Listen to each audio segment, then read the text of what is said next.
혹시 매일 비슷한 감정의 굴레에 갇혀 있다고 느끼시나요?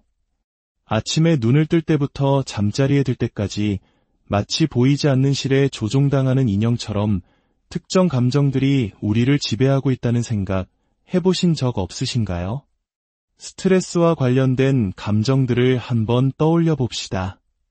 분노, 증오, 폭력성, 적개심, 그리고 끊임없이 무언가를 판단하고 경쟁하며 통제하려는 마음, 타인을 향한 부러움과 질투, 내면의 불안감과 두려움, 죄책감과 수치심, 그리고 아무것도 할 수 없다는 무력감과 절망감까지. 현대 심리학에서는 이 모든 것을 정상적인 인간의 의식 상태라고 부르곤 합니다. 하지만 정말 그럴까요? 어쩌면 이것은 우리의 본래 모습이 아닌 왜곡되고 변형된 의식 상태는 아닐까요? 만약 당신이 방금 언급된 감정들 중 단 하나라도 지속적으로 느끼고 있다면 당신은 지금 스트레스 반응 속에 살아가고 있을 확률이 매우 높습니다. 문제는 우리가 이 상태에 너무나 익숙해져 버렸다는 것입니다. 마치 오래 입어 몸에 꼭 맞는 낡은 옷처럼 우리는 이 부정적인 감정들에 너무나 길들여져서 다른 방식으로는 어떻게 느껴야 하는지조차 잊어버렸습니다. 우리는 과거의 경험이 만들어낸 감정의 패턴 속에 갇혀 예측 가능한 미래를 향해 기계적으로 걸어가고 있는 것입니다. 진정한 변화란 바로 여기에서 시작됩니다. 변화란 과거의 감정에 길들여진 내 몸보다 더 위대해지는 것입니다. 예측 가능한 미래라는 감옥에서 걸어나와 프로그래마된 기계가 아닌 자유로운 의지를 가진 존재로 거듭나는 것입니다. 과거의 상처와 미래에 대한 불안이 아닌 오직 지금 이 순간 속에 존재하는 법을 배우는 것입니다. 물론 이 과정은 엄청난 에너지와 인식을 필요로 합니다. 마치 거센 강물을 거슬러 올라가는 연어처럼 익숙한 감정의 흐름에서 벗어나기 위해서는 상당한 의지와 노력이 필요합니다. 하지만 그럴 만한 가치가 있습니다. 진정한 자유를 향한 첫걸음이기 때문입니다. 변화하기 위해서는 우리는 익숙하고 예측 가능한 과거의 영역에서 벗어나 미지의 세계인 현재라는 순간으로 과감히 뛰어들어야 합니다. 변화의 두 번째 원칙은 내 환경보다 더 위대해지는 것입니다. 우리 주변의 모든 사람, 모든 사물, 모든 장소는 우리 뇌 속에 특정한 신경망을 형성하고 있습니다. 우리는 그 모든 것을 경험했기 때문입니다. 만약 당신이 미래에 대한 명확한 비전 없이 아침에 눈을 뜬다고 상상해 보세요. 당신의 눈에 가장 먼저 들어오는 것은 무엇인가요? 직장 동료, 옛 연인, 혹은 나를 힘들게 하는 상사의 얼굴일 수도 있습니다. 끊임없이 울리는 스마트폰 알림과 자극적인 뉴스 헤드라인일 수도 있죠. 그 순간 당신의 감정과 생각은 당신의 의지가 아닌 외부 환경에 의해 통제되기 시작합니다. 이것은 더 이상 당신의 인격이 당신의 현실을 창조하는 것이 아닙니다. 반대로 당신의 현실이 당신의 인격을 만들어가고 있는 것입니다. 주변 환경이 당신의 생각과 감정의 주인이 되어버린 것이죠. 따라서 진정한 변화란 바로 이 환경의 지배로부터 벗어나는 것을 의미합니다. 똑같은 상황 속에서 전과 똑같이 반응하지 않는 것, 똑같은 사람을 보고도 과거와 같은 감정에 휩싸이지 않는 것, 이것이 바로 환경을 넘어서는 것이며 시간을 초월하는 길입니다. 우리는 생존의 위협을 느낄 때, 즉 스트레스를 받을 때 우리 몸의 모든 감각은 곤두서게 됩니다. 스트레스 호르몬이 분비되면서 우리의 모든 관심은 외부의 위협과 나 자신의 몸에 집중됩니다. 지금은 창조적이거나 내면을 성찰하거나 무언가를 배울 때가 아닙니다. 오직 싸우거나 도망치거나 숨어야 할 때입니다. 이런 생존 모드 속에서는 경계심을 풀고 내면으로 들어가는 것이 불가능합니다. 마음을 열고 취약해지는 순간 포식자에게 잡아먹힐 수 있기 때문입니다. 우리의 뇌는 본능적으로 외부 환경의 모든 것에 주의를 기울이고 과거의 경험을 바탕으로 최악의 미래를 예측하며 시간을 계산하기 시작합니다. 바로 이 지점에서 우리는 변화의 가장 큰 장애물을 만납니다. 변화의 핵심은 몸과 환경과 시간을 넘어서는 것인데 스트레스와 생존 본능은 우리의 모든 의식을 바로 그 몸과 환경과 시간에 묶어두기 때문입니다. 즉, 우리가 생존 모드에 있을 때 변화하는 것은 거의 불가능에 가깝습니다. 그렇다면 우리는 어떻게 이 감정의 중독에서 벗어날 수 있을까요? 그것은 마치 우리가 다른 중독을 끊어낼 때와 같습니다. 예를 들어 술이나 니코틴 혹은 설탕에 중독된 사람이 이제 그만하겠어라고 굳게 결심했다고 상상해 봅시다. 의식적인 마음은 그렇게 선언하지만 화학물질을 갈망하는 몸은 곧 다른 목소리를 내기 시작합니다. 내일부터 시작해. 오늘은 너무 힘든 날이었잖아. 딱 한 번만 괜찮아. 남들도 다 하는데 이것이 바로 우리 머릿속에서 울리는 익숙한 속삭임입니다. 이 목소리는 결국 우리를 똑같은 선택과 똑같은 행동으로 이끌어 과거의 나 자신으로 되돌려 놓습니다. 하지만 외부 물질에 대한 중독을 끊는 것보다 더 어려운 것이 있습니다. 바로 우리 내부에서 스스로 만들어내는 감정의 화학물질, 즉 스트레스 호르몬에 대한 중독에서 벗어나는 것입니다. 이것은 보이지 않는 적과의 싸움이며 훨씬 더 거대한 도전입니다. 이 감정 중독의 고리를 끊어낼 때 우리는 금단 현상을 겪게 됩니다. 이유 없는 불안과 불편함이 온몸을 휩쓸고 마음속에서는 조금만 더 고통스러워하자, 조금만 더 남을 탓하자는 유혹의 목소리가 들려옵니다.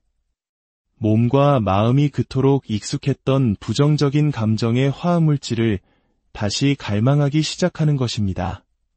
하지만 만약 당신이 이 불편함의 순간을 견뎌내고 마침내 감정의 중독에서 벗어난다면 어떻게 될까요? 더 이상 외부의 자극에 자동적으로 반응하지 않게 됩니다. 아침에 눈을 떴을 때 습관적으로 스마트폰을 확인하며 익숙한 세상에 접속하는 대신 고요히 내면으로 향하는 것을 선택할 수 있게 됩니다. 이러한 변화는 얼마나 빨리 일어날 수 있을까요? 하루, 이틀, 아니면 일주일. 진실은 이렇습니다. 지식은 경험에 선행합니다. 당신이 무엇을 하고 있는지, 그리고 왜 그것을 하는지를 더 깊이 이해할수록 어떻게 해야 하는지에 대한 길은 자연스럽게 열리게 됩니다. 이것은 단순히 이론을 배우는 시간이 아닙니다. 그 지식을 내 몸으로 직접 체화하고 연습하고 적용하여 제2의 천성으로 만드는 시간입니다. 이해의 차원에서 경험의 차원으로 나아가야 하는 것입니다. 사람들이 이 원리를 진정으로 깨닫게 되면 그들의 명상은 더 이상 멍하니 시간을 보내는 것이 아니라 의식적으로 내면에 접속하는 강력한 도구가 됩니다. 하나의 감정은 하나의 유전자 세트를 활성화하고 다른 감정은 또 다른 유전자 세트를 억제합니다. 이것은 영적인 이야기가 아니라 엄연한 생물학입니다. 즉, 내가 새로운 방식의 생각과 감정, 그리고 행동을 계속해서 연습한다면 나는 말 그대로 나의 뇌를 재배선하고 있는 것입니다. 시간이 지남에 따라 생각은 습관이 되고 감정은 인격이 되며 새로운 정체성은 새로운 현실을 창조하게 됩니다. 물론 그 과정에서 과거의 목소리가 당신을 방해할 것입니다. 난 할 수 없어. 너무 피곤해. 이건 너무 어려워. 이 목소리가 바로 당신을 과거에 묶어두는 낡은 프로그램입니다. 이 목소리에 계속 귀를 기울인다면 당신은 영원히 과거의 자신으로 남게 될 것입니다. 하지만 만약 그 목소리를 새로운 목소리로 대체한다면 어떨까요? 모든 것은 가능하다. 나는 우연의 일치를 가장한 필연을 받아들일 준비가 되어 있다. 나는 변화가 실제함을 믿는다. 만약 당신이 연습하는 동안 이메일이나 처리해야 할 일들 혹은 스마트폰에 대한 생각 없이 온전히 현재에 머무를 수 있다면 바로 그 순간 변화는 시작됩니다. 처음에는 아주 작은 변화들을 감지하게 될 것입니다. 예전처럼 허리가 아프지 않고 더 깊이 잠들게 되며 몸이 한결 가벼워진 것을 느낄 수 있습니다. 이것은 우연이 아닙니다. 당신이 올바른 길을 가고 있다는 우주의 피드백입니다. 어린 시절의 트라우마나 깊은 마음의 상처처럼 무거운 감정의 짐을 지고 있는 사람들에게 이 과정은 즉각적인 치유를 의미하지는 않습니다. 그들에게 진정한 승리는 몸이 도망치고 싶어 할 때 자리에 꿋꿋이 앉아 있는 것 그 자체입니다. 불편함이라는 불길 속에서 반응하는 대신 그 감정의 볼륨을 스스로 낮추는 법을 배우는 것입니다. 바로 그 순간이 가장 중요하기 때문입니다. 많은 사람들이 내가 뭔가 잘못하고 있는 것 같아라고 생각합니다. 하지만 아닙니다. 만약 불편하다면 당신은 제대로 하고 있는 것입니다. 그 순간이 바로 당신이 진정한 자신과 마주하는 순간입니다. 마음은 어떻게든 그 자리를 피하고 싶어 하지만 만약 당신이 그 자리에 머물며 숨을 고르고 몸을 현재로 되돌려 놓을 수 있다면 당신은 승리하는 것입니다. 우리는 결코 사람들에게 과거를 파헤치라고 말하지 않습니다. 대신 그 과거에 얽매인 감정의 전하를 극복하라고 말합니다. 감정과의 연결고리가 끊어지는 순간 기억은 더 이상 당신을 지배하는 힘을 잃게 됩니다. 그리고 그 자리에는 지혜만이 남게 됩니다. 물론 과거에 대한 통찰은 중요합니다.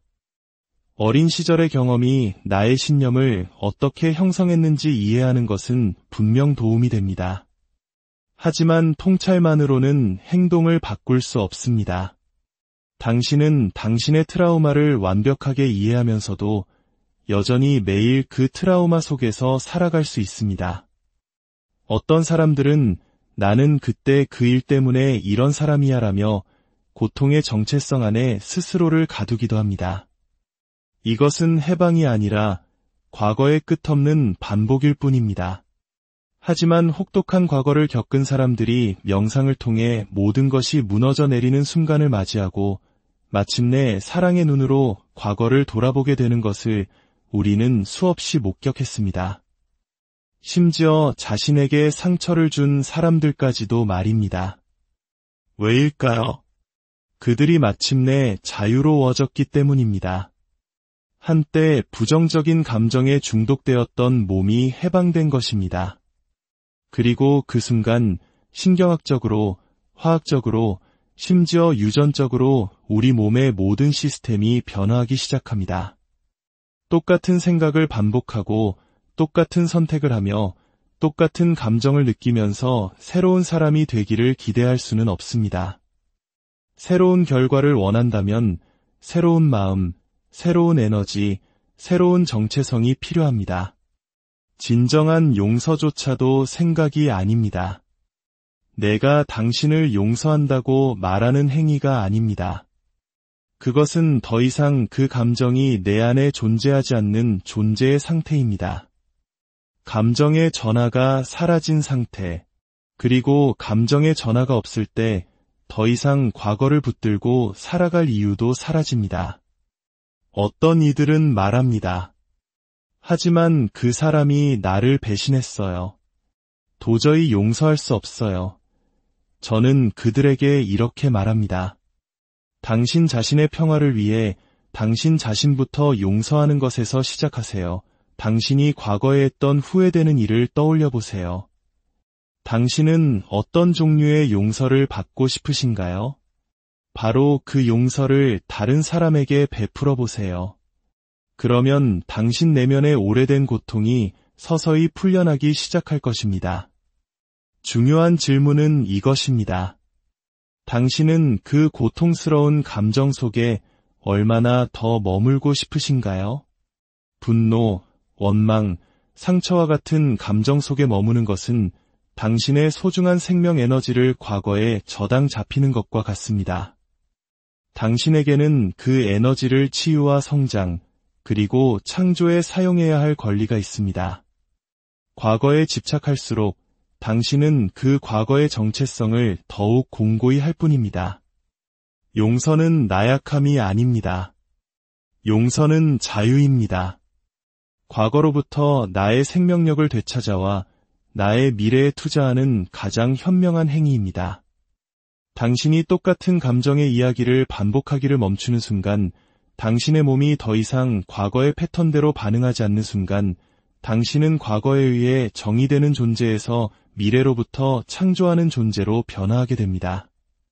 이것이 바로 진정한 의미의 변화이며 우리가 해야 할 위대한 과업입니다.